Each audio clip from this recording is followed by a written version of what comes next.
We're good. All right. Well, we would like to welcome you out to our public hearing tonight at the Swazo Center. We're delighted to be here and we're grateful for your attendance with us. My name is Rex Facer. I'm the chair of the commission. And as we start, I'll go ahead and give a brief overview of the process that we're engaged in, as well as a little bit about the commission. Then we'll ask the staff to talk a little bit about how the public can be involved. I know some of you have already done that. And then we'll open it up for public hearing at that point. And so let me tell you a little bit about the commission. Some of you are very well versed in the history. And so I won't go through too terribly much detail, but the commission was initiated as a result of the 2018 initiative, Proposition 4, that was passed. And was the proposition was then modified slightly through a compromise with the legislature in 2020. And the result was the creation of the seven-member commission that has the responsibility to draw a set of 12 maps, 3 for Congress, 3 for the state house, 3 for the state senate, and 3 for the state school board. And we will then present those maps to the legislature. And as part of the compromise, the legislature retained the responsibility for choosing the ultimate maps that will be drawn. But as a commission, we see it as critical that we share the perspective of the people around the state as we've been traveling around and trying to get more and more input to be true to the desires of the voters. So the commission, we were appointed back in February. 3 of the members of the commission were appointed by the Republican leadership in the legislature.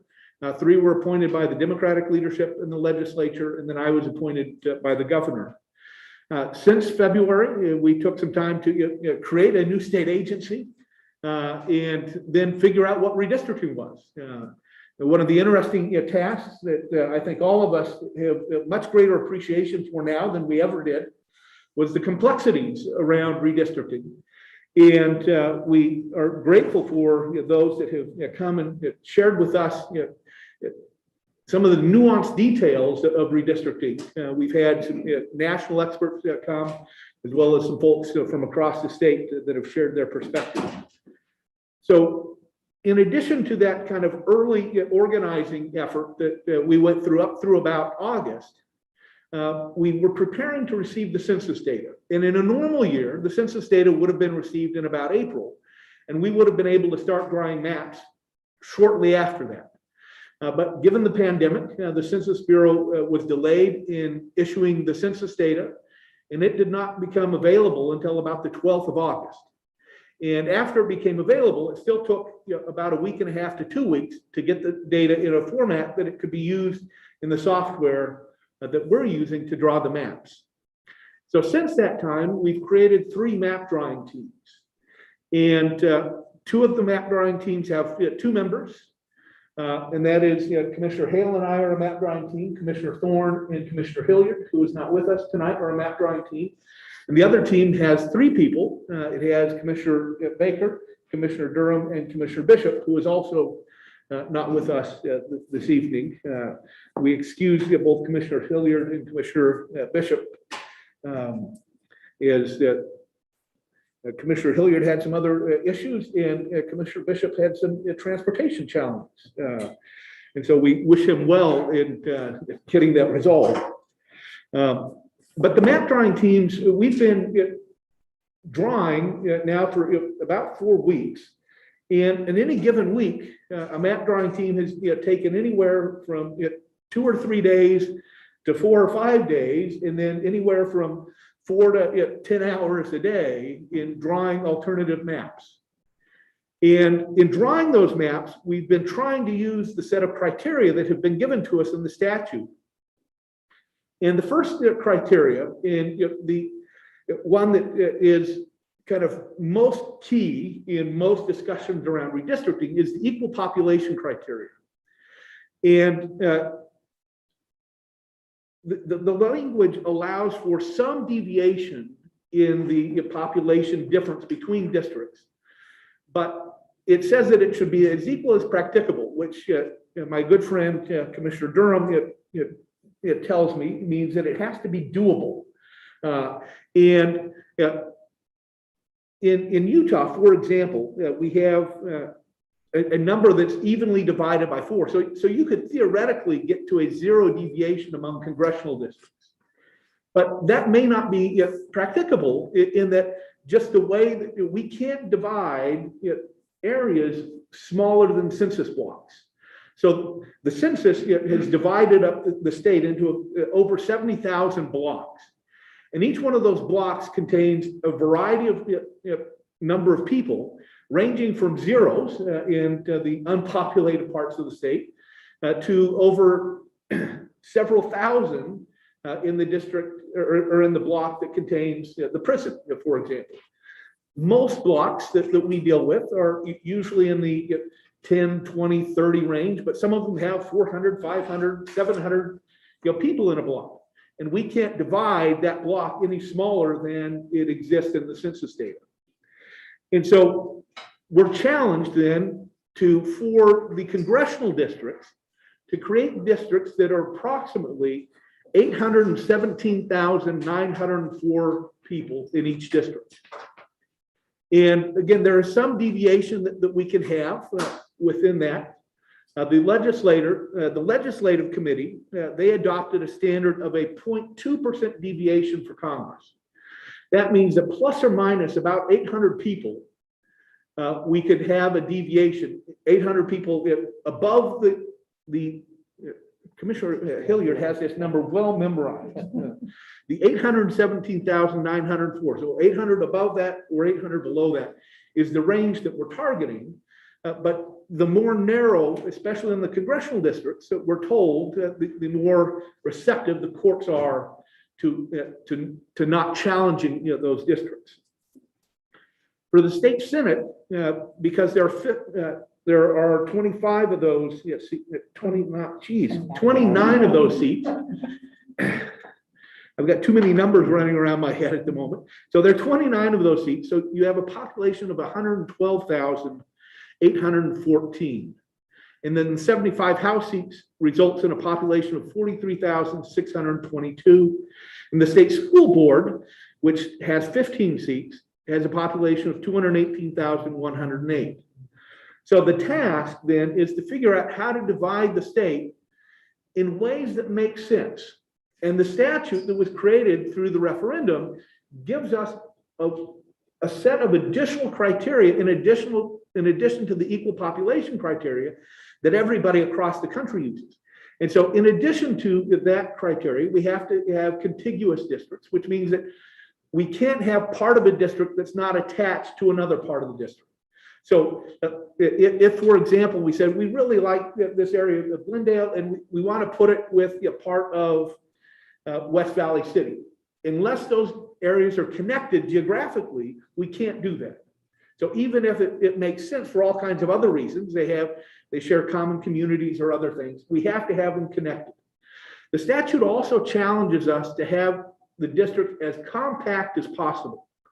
Now, the challenge with compactness is that our districts are going to have some odd shapes. And that's in part because of the census, but it's also in part because of the geography of our local governments. Our municipalities do not have nice straight borders along all of their edges. And so when you look at some of our maps and you see the division between some of the districts, you may go, gosh, what were they thinking? What kind of crazy lines are these? Well, if you zoom in, you'll often find that those crazy lines were caused because we're following the boundaries of a municipality, which is one of the other criteria that we have, is to try and not split cities or counties, to try and keep them whole. Now, we're not always going to be able to do that for a number of reasons. One, for some cities that have populations larger than 43,000, for the state house, they'll have to be split because they have more population than is in a given city. The other issue is because our cities, especially along the Wasatch Front, in many cases are kind of wall to wall. When you group 43,000 people in one or two cities, that then spills over sometimes into a third city. And so we're trying to balance that as much as we can to keep those as whole as possible. The other criteria that we're looking at, and the one that has received a lot of attention, is a criteria called communities of interest. And communities of interest is a criteria that we have that's in the statute that not everyone is using, meaning the legislative committee has chosen to not use communities of interest. Our statute requires us to, and so we've been taking that seriously, and we've gotten, as a result of the community of engagement of a number of public interest groups, as well as our outreach efforts, we've gotten over 1,000 community of interest maps so far. And we've been going through a statistical process of combining those and layering them through our geographical information system data so that we can see those patterns. And so we can now layer that information on the maps when we're drawing to see where it is that people are identifying communities of interest. And so that's helpful to us, and we are paying attention to that as we're drawing our maps. The other criteria that we have are things like geographic boundaries. We're encouraged to use, where it makes sense, things like rivers and streams, mountain ranges, roadways, highways, and other kind of man-made features that kind of naturally divide areas. Now, there are times when it's easy to do that, and there are times when it becomes challenging to do that. We encourage you to take the time and play with the map drawing software that we have, and we'll talk a little bit more about that later on. But one of the things that you quickly realize in playing with the map drawing software is that it becomes fairly complicated as you're trying to draw these boundaries to try and keep all of these criteria going at once, and you have to have trade-offs. So you may decide that to have greater equal population that you carve into a city somewhat, or you may decide that to have to just achieve population, sufficient population numbers, that you have to cross a river that you might otherwise prefer not to cross because you've got to pick up another 2 or 5 or 10,000 people depending on your district. The other criteria that we have are committed to, it's in the statute, is that we cannot favor or disfavor a political candidate, an elected official, or a political party. And so we are not looking at that data as a commission when we're drawing our maps. And so we don't know where the candidates or the incumbents live when we're drawing our maps. And so even though we have a criteria that says to try and keep the cores of prior districts as a priority, we can't necessarily guarantee that in any given district, the same person will reside in that district as will be in the new district. Now, part of that is because there have been shifts in population across the state that don't allow us to perfectly mirror the boundaries that previously existed. So we've had growth in the southern part of the state that has been much more rapid, for example, than other parts of the state. Southern Salt Lake County and northern Utah County have also grown much faster than other parts of the state, especially other parts of the Salt Lake Valley. And so as a result, we see a migration of population clusters that will result in greater levels of representation in those areas, which then means that you have to have larger geographies in other places to capture enough people to have those equal populations. So that gives you a little bit of a sense of the range of criteria that we're trying to look at in making these boundaries. And we're committed to delivering to the legislature a set of maps that are good, that represent the perspectives of the people that we have the opportunity to hear from, and that are not driven by political favoritism, or I guess the alternative of disfavoritism. And so with that, are there any other kind of issues that my colleagues would like to? Oh, that's a terrific point, Commissioner Baker. The map drawing teams are bipartisan teams. So each map drawing team has members that were appointed by either the Republicans or the Democrats And so that we don't have a team of Republicans or a team of Democrats drawing maps. And so all of the maps that we get, we've heard a few times somebody says something like, how could you possibly draw a map that favors thus and such group? And my colleagues have been really surprised because, one, they have no idea where any political group necessarily is. But two, this has been a very collaborative process across the map drawing teams. And I think it's one of the things that definitely differentiates the work of our commission from the work of some of the other commissions across the country. One of the other things that is unique is that we are trying to be more transparent than we possibly could have imagined. And so, for example, you can watch our map drawing teams when they draw maps. So anytime we're in the room drawing maps, we broadcast it on YouTube. You could maybe find cat videos that are more entertaining, but you won't find cat videos that are more transparent. I'm sure they've staged many of those cat videos. And what you will see when our map drawing teams are getting together is that you can hear that dialogue that's going back and forth when they say, well, where should we draw that line? Well, we think that community makes sense here, or let's try and understand where those city boundaries are. And you can see that going on. And we're very proud of the fact that we're doing this in a very transparent way. And we hope that that instills confidence in the public in the work that we're doing as a commission. Anything else? The deadline. Oh, the deadline. Thank you. Yeah, this is slightly looming over our heads. It causes me to wake up in a panic in the middle of the night. But we have to submit our maps to the legislature by November 1st, which means that we have another month of map drawing. And so we will be taking public comment up through October 23rd, which is the night of our last public hearing. And what happens is after we have a public hearing like this one, and we get feedback, when we go back and start drawing maps next week, we go back and the first thing that, at least Commissioner Hale and I do, and I imagine my colleagues are doing the very same thing, is we say something like, we heard them say that they didn't want to be, so I don't want to offend those of you from Salt Lake, but the folks in Washington County said they didn't want to be with you. And so we went back and we looked at the way that the map was drawn and asked ourselves, could we draw it in a different way? And there are times when they ask for things that we simply say, we can't do. And there are times when we go, oh, well, maybe we could do it in a different sort of way.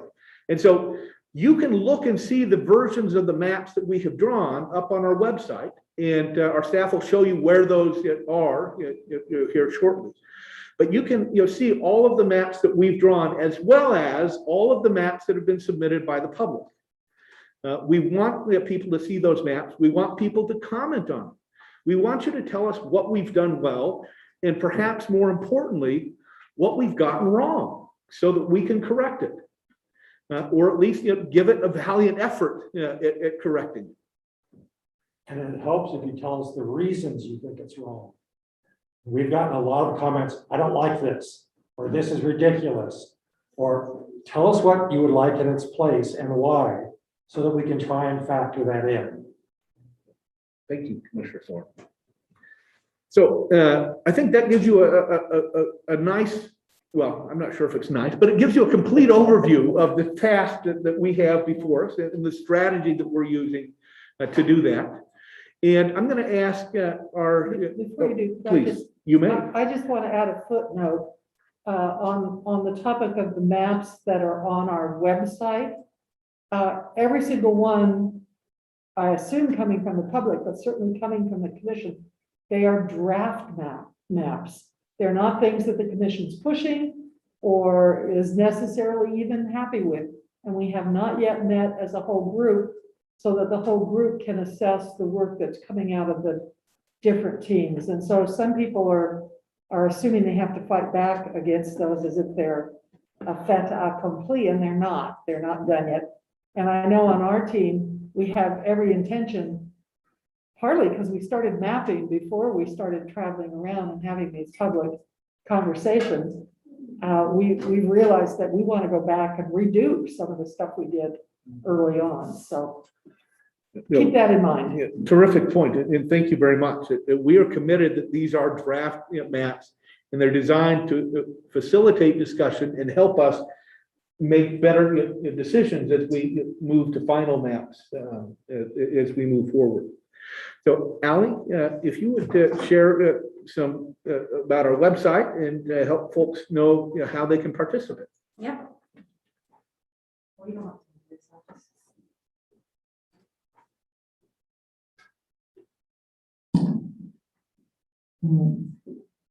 Louder than I expected, sorry. So I'm just gonna walk you through the website. I think one of the principal words that Commissioner or Chair Facer shared is transparency. And that's one of the things that we want to show on our website is how are we taking public comment in the many ways that you can get involved. So first of all, this is our main page, and if you click on participate, join. And then there is two different ways. One of the ways that Commissioner Chair Facer You can call me whatever you like. I will respond. mentioned was community of interest. So we're taking, this is not for you to draw the whole state of Utah. This is for us to know more about your community. This, if you click on it, Joey's kind of gonna walk you through how you can map your own community of interest. First, it's just gonna have you a disclaimer on it. And this is just a simple way for us to for you to tell us about your communities of interest. So you're just gonna click on it to draw whatever shape you want your community to look like, your neighborhood, whatever you think that's a community of interest. It's a very broad term, that we're not putting a definition on it. You're the one that gets to define it. That is either economically, not politically. That could be a religion, a language, whatever you want. This is where you get to tell us about your community. After you're done drawing it, this is where Commissioner Thorne said, you get to tell us why. What defines your community of interest? Is that language? Is that people that you go to church with and you identify the same way and you vote the same way and you believe you guys should stay together to vote together in this district? So that's one way. The other way, if you're interested, is drawing the whole state of Utah map. That you can draw the congressional districts, you can draw the state districts, the House and Senate, as well as the state school board.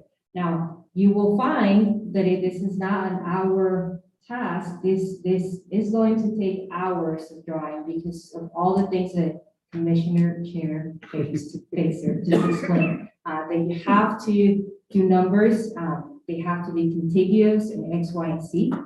So that this might take you a while to do, and we put together a little tutorial for you if you want to take the task of drawing the whole state of Utah. Now, the other way that we've been transparent on our website is if you sorry, I'm trying to think. If you just go to if you go down and then look at the icons of all the drafted maps that we have. Now, Commissioner Durham was saying they're not final. We're doing this public hearings to listen to you, listen to your input and see what we have to change in these maps. Now, the cool thing about this is that there is different maps out there. So as you can see on top over here, the tabs, there is 1, 2, 3, 4, 5 maps. And then on top of that, if you click on this hamburger button, it'll pull up more submissions that we've received. Submissions from the public and submissions from the commissioners as well. Now, we want to hear what you think about this maps. If you think that's a horrible idea, we don't mind that you tell us that, but we want to hear why. Why do you think this is a bad idea? Why do you think this is a good idea? And then this box on the left, you get to tell us your name, email, who you are, and why you think this is a good map or why this is a bad map. I think that's about it. Am I missing anything, Joey? You just show the public comment too. Okay, then the other thing, we try to be as transparent as possible. So when you click on hover over participate and then click on public comment, it's going to show all the public comment that we've received thus far. And you can click on the link and it's going to show you the email that we received and we removed all the information so you don't track down that person. But it just gives you an idea of what people are saying, of what they want in their districts. Also, the other thing is that you can see what communities of interest have been submitted. So if you go back to participate in public comment as well, this will show you all the communities of interest we've received thus far. What we've done is we've divided those communities of interest into different sections. So you can see educational, environmental, ethnic communities. And this will give you a layer of what we've received thus far. They're kind of stacked in a pancake sort of thing. And so the more submissions that we get in that area, the darker that area gets, and it tells us sort of the heart of that community of interest for us to open up the layer when we're mapping and for us to try to keep communities of interest at the same time. And then you can see the comment of why people believe that's a community of interest. And all those comments will come to us as commissioners. Virtually every day I'm there mapping, somebody walks out with a stack of papers. So while we're eating lunch, we're reading through those when we're not actively mapping. And all those comments as well will be included in the report that goes to the legislature with the maps.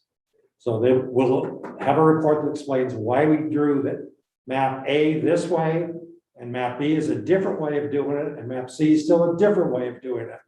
And all the comments we got on each of those, as well as the comments just in general. So again, to what the chair's goal is, we want to be transparent. Everything you tell us, we're going to read, and then we're going to pass on as well. Thank you. So what we would like now is to get ready to move into our public comment session. And so Gordon, if you can explain how that'll work. So what we'll do is we'll have you come up to the podium and you can talk directly to the commission.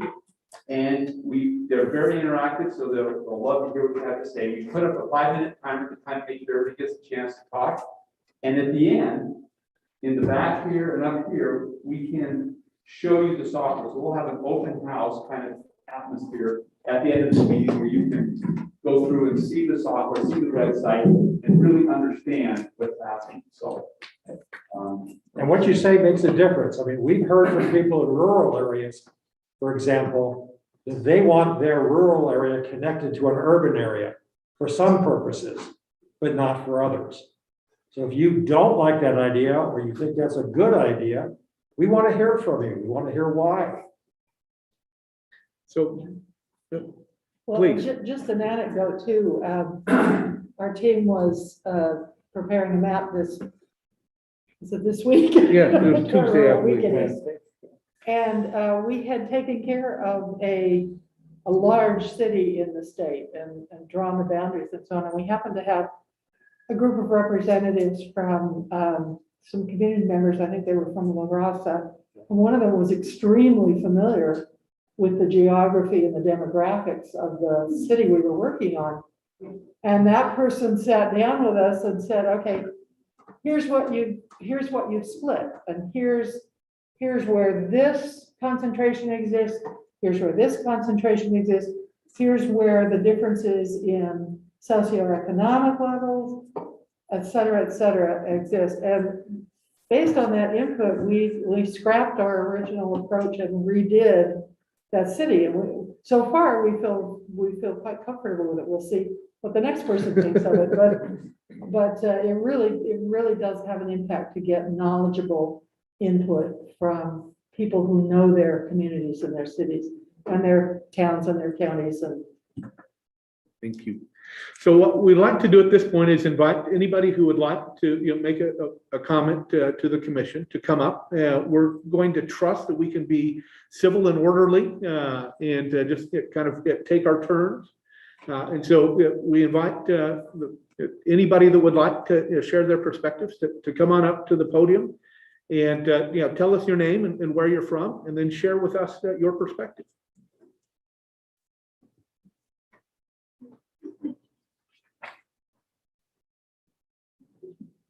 Good evening, I'm Tim Chandler. I've been a resident of Salt Lake City for almost 50 years, and taught over 35 years, 30,000 students at the University of Government. 10 years ago, I was vice chair of the Salt Lake County Citizens Redistricting commission. And we had to make a decision, 7 members, of how to divide up Salt Lake County, basically six ways, 6 districts, 3 at large. We found that our biggest problem is with school districts and the concept of communities of interest. This one observation. Another observation goes back 20 years. I was teaching a large 9th class American national government after the maps had been drawn, and I invited legislators to come speak to my class. 5 Democrats came, 1 Republican. The 5 Democrats came, all expressing the fact that they felt like they were being victimized. The 1 Republican came, and he listened carefully, and he said, it's like this. For years in the 30s and 40s, we were powerless. Now we have the power, and we're going to use it. We're not going to give it away. So I applaud you for the nonpartisan effort here. There's Chairman contribution. Because indeed, 20 years ago, it was very partisan, as it was 40 years ago when I worked for Governor Matheson, or 30 years ago, or like I say, 10 years ago. So Proposition 4, I'm so happy to see this. Now, having said it, I'm a numbers person, so I look at the demographics of Utah, 85,000 square miles, and I see the population here roughly a little over 3.2, bordering maybe 3.3 million in the state. And I know that approximately 80% of the population lives along the Wasatch Front. People are free to choose to live where they want, from North Ogden down to maybe below Payson. And then I think about Iowa, my wife's home state, which has 4 congressional districts, older state, with 4 congressional districts. Been losing population. Utah's been gaining population. Today, these 2 states have 4 House members. You look at the map of Iowa as a role model. They have districts that look like squares and rectangles, not living creatures. Squares and rectangles. And I'm just wondering if conceptually we can achieve the same thing. No, true, we have to work within the confines. Another concern I remember was we had a district in which the connection was a street. Yes, it was a street. And so we wondered, was this really fair or was it very partisan? So as I look at it, I think to myself, okay, I'm thinking that communities of interest, rural interest, suburban interest, urban interest, Salt Lake County. Now, it used to be about 41, now it's about 38% of the state's population. That's the largest county in the state. It has the largest city, capital city, first city, Salt Lake City, that people think of. And so I'm just thinking off that without giving you something tangible at the moment of being able to keep a community of interest together. Salt Lake County, one of the districts, maybe the district I live in, 2nd congressional district, all within Salt Lake County. And then maybe much of this adjoining district, because it's going to have over 1 million, that includes a substantial portion of the other district. Maybe the lower part of the state, horizontally rather than vertically. Vertically, the 2nd congressional district today covers from Washington County, St. George, up well to the top of Davis County. 14 and a half counties, essentially half the state is a 2nd congressional district. We're hoping that's not going to occur again, because it's very difficult for a member of Congress or for constituents to be able to meet with their constituents and elected representatives. So I'm thinking something along the lines of maybe something horizontal, the lower part of the state, something that includes communities of interest along the Wasatch Front for 2 districts. And then curiously, yes, that northern part of Utah going down to something to Summit County over to the Uinta Basin, and perhaps down along toward Moab. In other words, my goal is fairness. I'm thinking of the word justice, and Albert Camus said, I should like to be able to love my country and still love justice. And that's what I'm looking for. And I'll stop now because I think I'm still within time. Okay, so thank you for listening to me. Thank you for what you do. Well, thank you very much. We Thank appreciate you. your comment. I'd just like to point out that in Utah, not even the counties are rectangular, but we'll try. When the state was being drawn up, we were very creative. We were.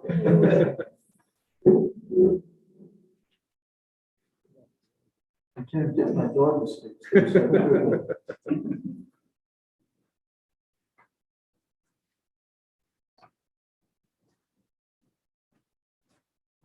hope you turn this down a little bit, it's a little loud. You can hear me just fine with Yes. it down here. Okay, Yes. great. Hi, I'm Billy Palmer. I should disclose that I'm running for city council for District 2. What I'm here mainly for is because I'm a west side of Salt Lake City. I was involved with, your timer's not going yet, by the way, so you just give me extra time. You don't want to give a guy running for office. So, 10 years ago, I got very involved with our local school district, and we realized that 50% of our children were represented by 2 city district folk, and the rest of the 50% of kids were represented by 5. We fought really hard and got that fairness, got a little more fairness out of that. Most of those kids, those 50% of kids, were living on the west side of Salt Lake City, which is already an underserved population historically. And since they adopted our map, surprisingly, we have seen so many improvements in representation for our children and how the school board serves our kids and listens to us on the west side. So I know personally how important redistricting can be.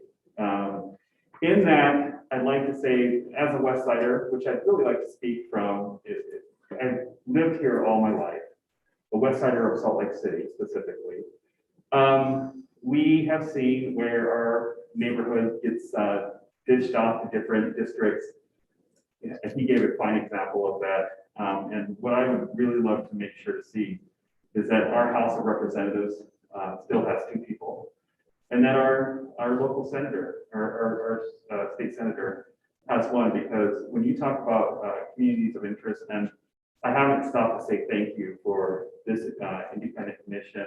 I've watched what you're doing. Your transparency is very refreshing. Your thoughtfulness is appreciated.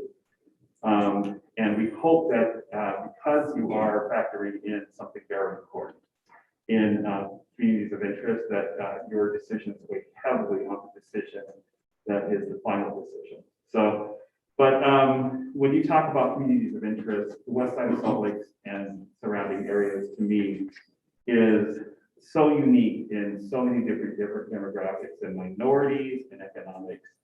And it is a vastly changing community that will be even more minority as we go along. That representation is going to matter a lot. This is a district over here that has historically been gerrymandered out of power since the 1930s and 40s, which he reflected on really well. And we still suffer from the effects of that. And I would love for you to keep that in mind. I know you can't factor that into every decision, but I would love for you to keep that in mind, that we want to reverse what we have done. We have a responsibility to reverse what we have done to minority communities. And in doing so, within any part of our power, as citizens, on commissions, as legislators, as leaders of our communities, we have a responsibility to find ways that we can reverse that.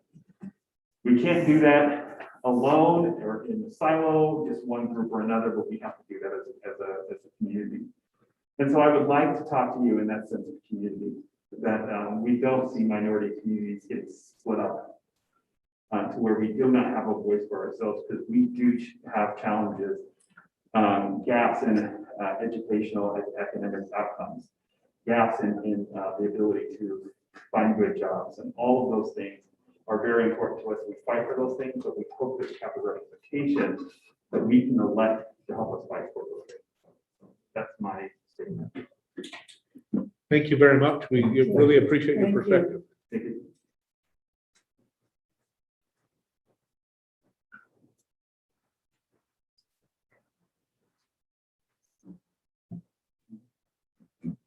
Ernie, before you begin, Billy, Commissioner Durham and myself, stay seated there, it's fine. We're coming into the Salt Lake Valley from the north. We're working on House districts. And so the Salt Lake City area is next in our focus. Great. If you would like to join us next week and sit down with us while we draw, we would love your input. I We would really really would. get more information on that. And one thing I didn't say is I know that the population, there's been a population decrease on the north end of Utah, and on the south end of Utah, the population increase. I think that should affect those 2 counties, Yeah. And, you know, it may be important since there's not as much change in Salt Lake County, kind of just leave it alone. It's not fun to watch people lose their seats, Right, but the numbers are where they are, you know? right. And so if we lose one in, up in Davis County or Weaver County, and we gain one down in Utah County, that's where the numbers are. Right. So, If you would give your email to Ali Escobar or, before you leave, she can let you know about the schedule. I'll just get on first. Ernie? Thank you very much. So my name is Ernie Gavinal. I'm representing Utah Coalition of La Raza. First thing I want to do is thank the commission and the commissioners and the staff. The reality is that when the Independent Redistricting Commission was established by Prop 4 in 2018, nobody knew what was going to happen.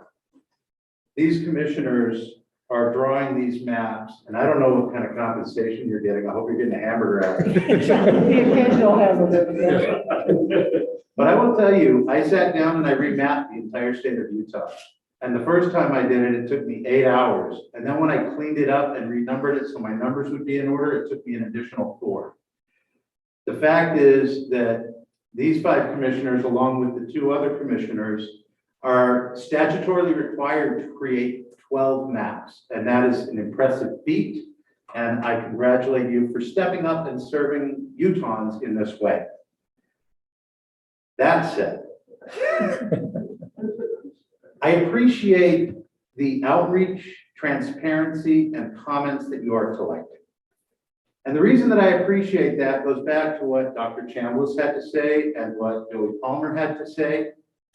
When this is done, when we know where the congressional boundaries are and the House boundaries and the school board, the state school board boundaries are, then it will be upon the cities and the school boards and the counties to redraw their districts based on where the population shifted. And the volumes of information that the commission is collecting will help inform UCLR as we go forward to try to ensure that fair maps are drawn on the municipal and school board levels as well. The reality is that the most diverse city in the state is West Valley City. West Valley City has never had a Latino, an African American serve on their school board or as their mayor. They have elected one gentleman of Vietnamese descent and one gentleman who is of Pacific Islander descent. And the way I do the math, West Valley City should have a majority minority council. Granite School District has never had a person of color serve on that school district. Now, I don't know if this is people not understanding the importance of serving the community or if it's gerrymandering or what, but that's what UCLR is going to go forward to do. So to this end, I would encourage all people in Utah, and I hope that there are people watching on YouTube tonight, because I would encourage everybody to log on to the website of the Utah Independent Redistricting Commission, look at the maps, leave your comments. These public comments are collected, going to be submitted to the legislature. They're public documents, and UCLR will be using those going forward. The communities of interest information that you are submitting, UCLR will use that going forward. And when it comes time to advocate for better schools, when it comes time to advocate for more police or whatever it is, this volume of work that you have stepped up and volunteered to do for all Utahns is a pebble in a pond that will have a ripple effect for a decade. So thank you very much for your service. Keep Latinos together. And have a good one. Thank you. Thank you very so much. much. And I'd like to say that is a first time insight to me. And in fact, the fact that the work that's being done here will have a life after the process is completed, because there are days when some of us feel a little discouraged about what the fate of our maps when we submit them to the legislature on November 1st will be. And that's a really good insight, and I appreciate you giving it to us. Thank you. Thank you. Yes, thank you for the hope. Yes. I do want to recognize that Commissioner Bishop has joined us online, so we're delighted to have him with us. So other public comments, please. Please, okay, thank you. Hi, I'm Stuart Cutler. I'm a University of Utah student and South Florida resident. Joey, the timer used to be set this way. So, Thank you all for helping us manage the time. So, greetings, commissioners. A week and a half ago, I presented my proposed redistricting plans to you all. Tonight, I come to you not to present maps, but to discuss remarks some of the commissioners have made at recent meetings that I found deeply troubling, and to set the record straight as to the actual history of congressional redistricting in Utah over the past 40 years. 1 week ago, at a hearing in Roosevelt, Commissioner Bishop stated that it was important to him that the congressional map in this state elected delegation will speak in Washington with one voice. The people of Utah, however, do not speak with one voice. They speak with many voices, many of them conflicting. Over 1 in 3 people in this state vote to be represented by members of the Democratic Party. When you say that our congressional delegation should speak with one voice, you are saying to 1 in 3 Utahns, you're not part of the majority in this state, so you are not worthy of having a voice in Washington. That is gerrymandering, and it is wrong. Which brings me to the history of congressional redistricting in Utah over the past 40 years. 40 years ago, in 1981, Utah gained a 3rd congressional district. At the time, we had a Republican-controlled legislature and a Democratic governor in Scott Matheson. As a result, we got a fair map that featured a district, the Utah 2nd, that was wholly based in Salt Lake County, containing the entire east side of Salt Lake County, along with the rest of Salt Lake City and part of West Valley City. The Republicans won 2 close elections in the district, then it flipped Democratic in 1986 and easily stayed there for the rest of the decade. In 1991, Republicans had trifecta control of the districting and weakened the district for Democrats by removing the west side of Salt Lake City from the district, as well as West Valley City, and adding conservative Riverton, South Jordan, and Bluffdale, making the district 13 points more Republican. The Democrats narrowly held it in 1982, then it flipped Republican in 1994 and remained so until Jim Matheson won it in 2000. In 2001, the Republicans could have chosen to keep the district roughly as it was, or to concede it to the Democrats. Instead, they went all out in gerrymandering it, removing much of Salt Lake City from the 2nd and adding to it St. George and far-flung rural areas. The district shifted 20 points to the Republicans, and Matheson barely held on in 2002 by 1,600 votes. This wasn't an accident.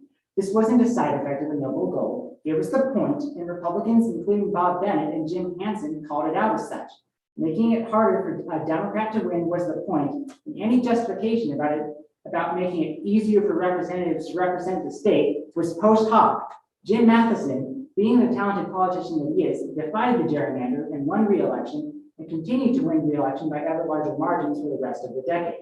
When 2011 rolled around and the state picked up a 4th seat, Republicans didn't simply make the 2nd district more Republican. They had nearly maxed that out. Instead, they divided his base, splitting it into 3 very different very Republican districts, so that no matter where Matheson ran, he'd have a bunch of new voters to contend with. He narrowly won re-election in 2012 in one of those 3 districts, then decided it wasn't worth the trouble anymore and retired from politics. Which brings us to today, with 4 districts, all represented by Republicans, in a state where President Biden won nearly 40% of the vote last year. The culmination of 30 years of gerrymandering. So the commission has a choice to make. Your stated criteria are in conflict. You cannot preserve the cores of prior districts and have a map which does not favor or disfavor a particular party or candidate because their current districts were drawn precisely to do that. You cannot preserve the cores of prior districts and keep communities of interest together because the current map flagrantly breaks up communities of interest to pair areas together that have nothing in common.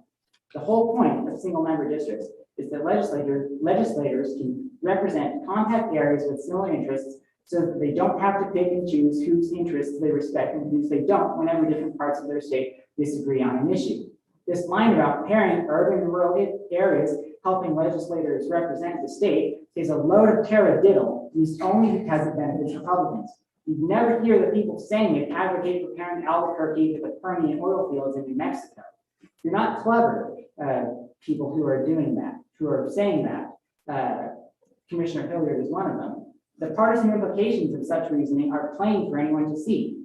So the commissioners, as well as the members of the legislature, since I'm sure many of them are listening, have a choice. You can continue the 30 years of gerrymandering that got us to this point, where 1/3 of the state is left voiceless, or you can draw a map where, when we send representatives to Washington next year, those representatives will represent the diversity of this great state. Thank you. Thank you very much for your statement.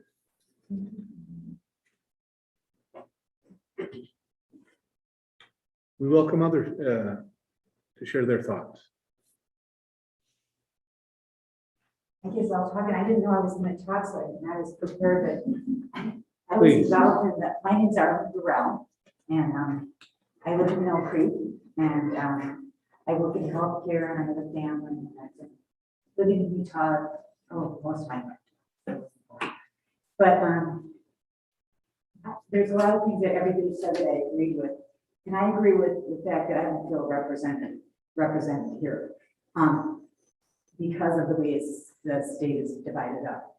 I feel like I live in Mill Creek, I'm right adjacent to Salt Lake City. Everything that happens in Salt Lake City really affects me. I keep contact with them, and I keep informing what's going on. So I feel like I'm really passionate about our air quality, and that's a Salt Lake problem. It's not a problem for Southern Utah. I know that Provo and the North Park has that problem as well, but I want to keep our area together. I want to keep Mill Creek, Salt Lake City. I would love to have the west side. I work on the west side of town. I work in healthcare in Rose Park, and I think that together this whole area in Salt Lake County would be, and I'm not sure what the population is. What's the population of Salt Lake City is about 195,000. and Salt Lake County? So we're over already. Yeah, Right, so Salt Lake County is, is almost 1.2. Yeah, 1.2, so it has to be divided. that's right. And I like Water John, I think it was up where about keeping maybe West Valley City together. I mean, I'm not sure, but maybe communities of interest, but I want to be near Salt Lake City, Eastern, maybe Holiday, maybe that kind of. Could I ask you a question? Yes. As a resident of Mill Creek? Mill Creek is over in the numbers too. And Mill Creek also has a big geographic, it's very wide. It takes in a lot of the east side up into the benches, and then it goes all the way downtown and south as well. Do you have any particular observations on whether if we find that Mill Creek is going to need any divisions, if we can't keep it together because of its size and the numbers, how those various areas of Mill Creek should be allocated? Well, it's interesting because it's changing, right? It is, it's changing now- fast. It's now a new city. So, Yeah. I mean, not new, but since the redistricting from last time.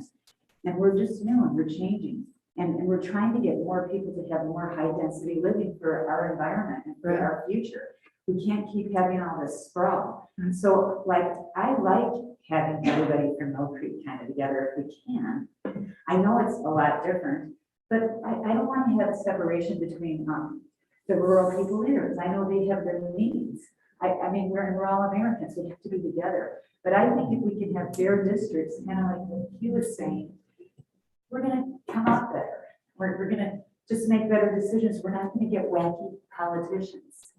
Because we have this here. You've got a system for that? And I'm not. Write a book. I don't know. But I think when you have all this redistricting, nobody has to be accountable for what they do.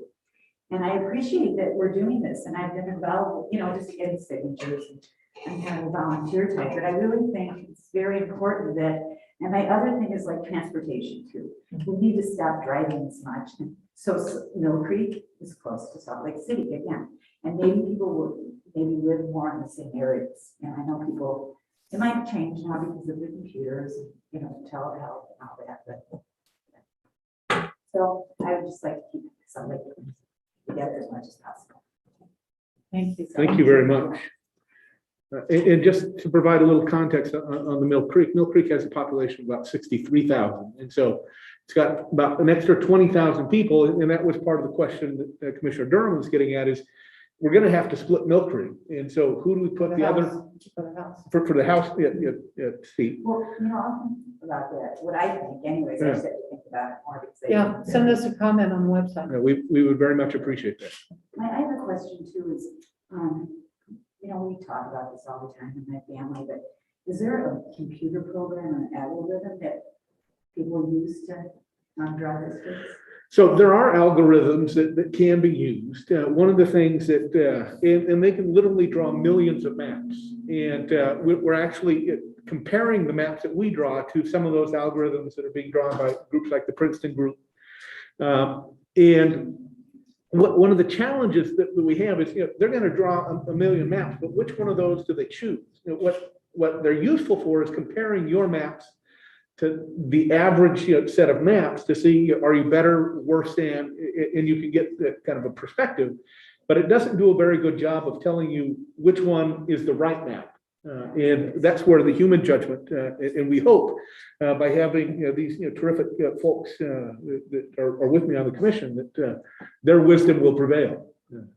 But if you go on the website, there is software on the website that you can access to draw your own maps. And if you've got time to stay after and talk with our staff, they'll show you how to do I it. did do the communities interest one. Thank you. Good, thank you. The mapping software is harder, but we have staff who can talk you through any problems on the phone. So if you decide that you have time to do it, don't get discouraged. Okay.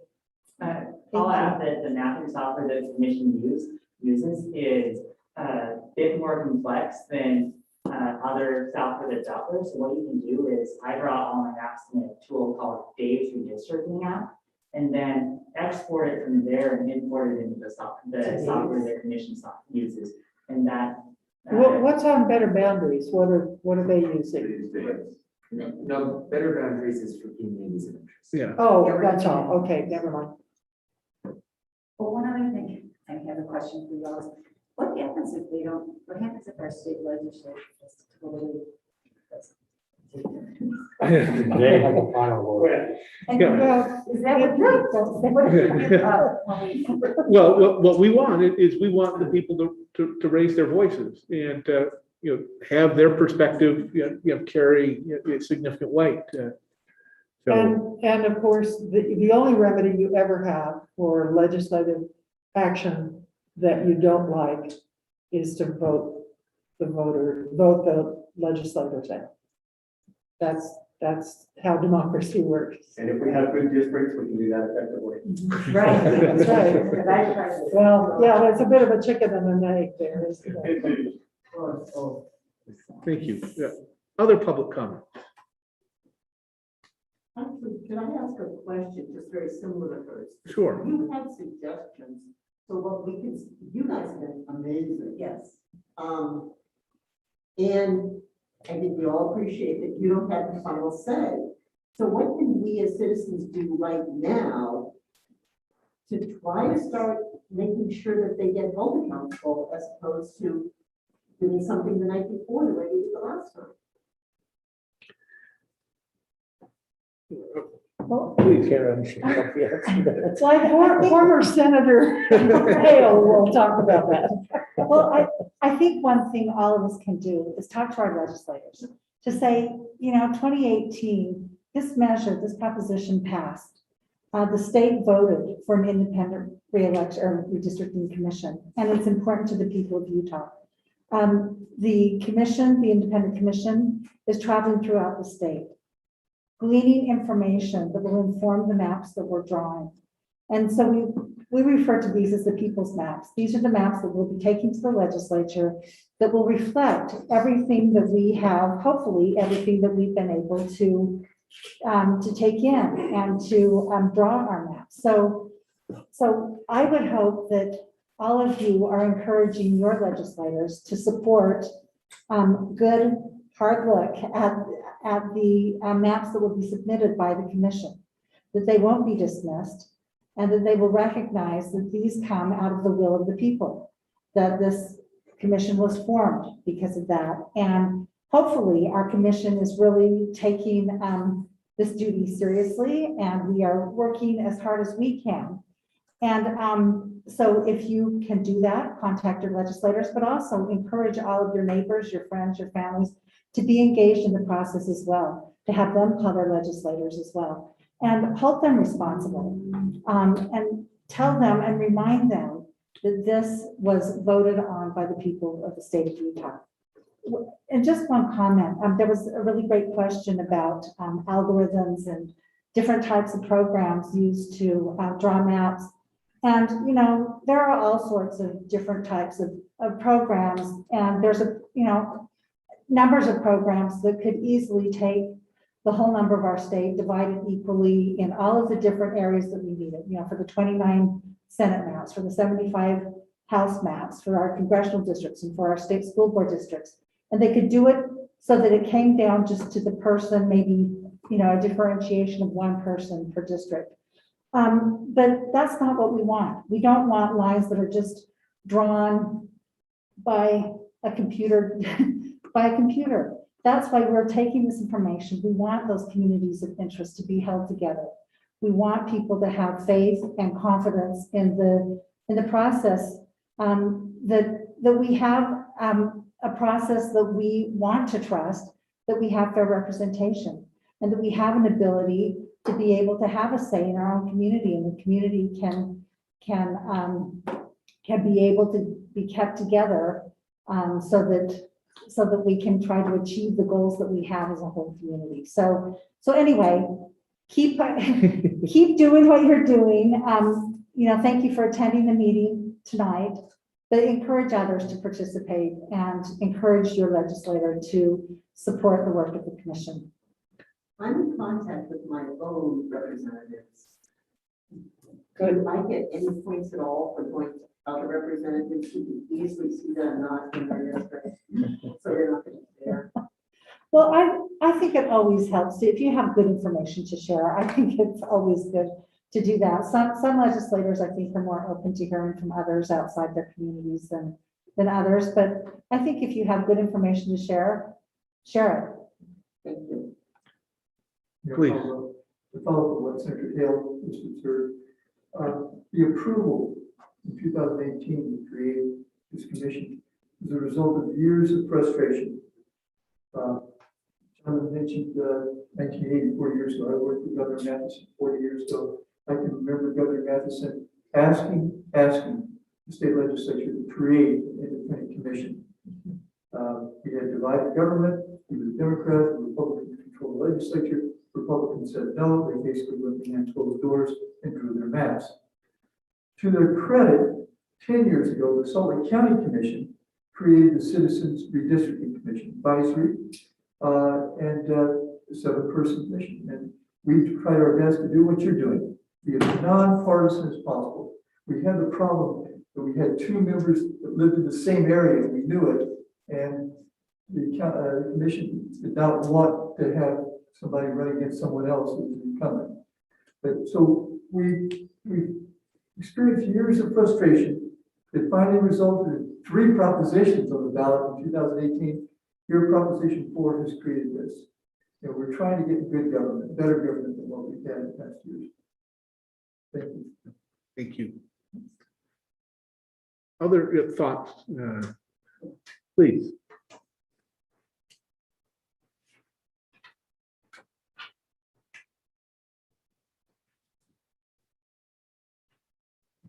I'm Catherine Lower, and I'm president of the League of Women Voters of Utah. We are a nonpartisan grassroots organization dedicated to empowering voters and defending democracy, state and nationwide. And I have to depart from my remarks to say what a thrilling meeting this is for me to sit in and observe. It is delightful to see such impassioned and informed interaction from the community and the give and take that the commissioners are providing today. Observing and interacting with the Utah Independent Redistricting Commission is continuing a process that our league members have advocated for since 1980. So it is an honor for me to stand before you, the body empowered by the people to represent them in the redistricting process. The Utah League is part of a League of Women Voters of the United States 50-state program called, coincidentally, People Powered Fair Maps. The program recognizes that independent redistricting commissions represent the best way for all citizens to be involved in the process of choosing those who represent them in making policy decisions which govern our lives. As part of the national program, we receive information on best practices a commission should follow to promote transparency and accountability. This commission passes with flying colors. Two of your commissioners, Karen Hale and Lyle Hilliard, as well as Gordon Hay, participated recently in a Salt Lake meeting on the commission. And after that, one of our members commented, "I was proud to be in Utah." And that again is a thrilling thing for me to hear. Our members have been educated by your dialogue with citizens in your public hearings, just as I have been tonight. And we look forward to listening to the comments of citizens further down the line and your members as you finish your maps.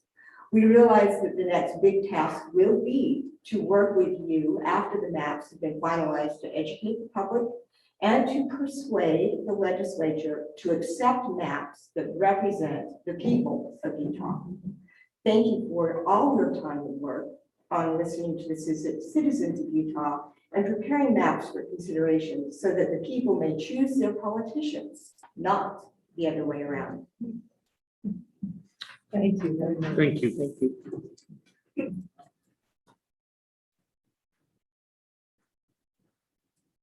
Are there any others that would like to share their thoughts? I would like to say how grateful we are for people who are willing to be engaged in this process. It is helpful for us to hear your perspectives. It causes us to reflect. And I think that's one of the very important tasks that we have is to sit back and think about the things that we're hearing.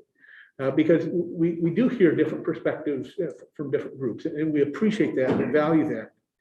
And I am certain that we will continue to have a rich dialogue as we continue to move down this path towards our November 1st deadline. If there aren't any other final comments from any of the public, I'd like to ask, please. I'd just like to echo the things that was said. I'm sorry, not of names, but the gentleman who said the things and also pointed out how there's some additional value in addition, to not able to be persuasive to have the legislature recognize the People's Commission, that there's some other good that can come of that too. But I think the voters have empowered you and you're doing them well, I think, on being representing people's interest in taking that role very seriously. And so thank you for doing that.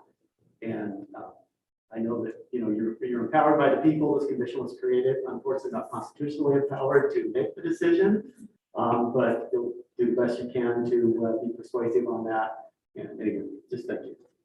Thank you. We appreciate it. Are there any other thoughts from members of the commission? Not hearing any, I will entertain a motion to adjourn. So moved. Okay, this meeting is hereby adjourned, and we again welcome you to engage with our staff at either of these two stations, and they'll be happy to share with you the software and help you figure out how you can be more engaged with us.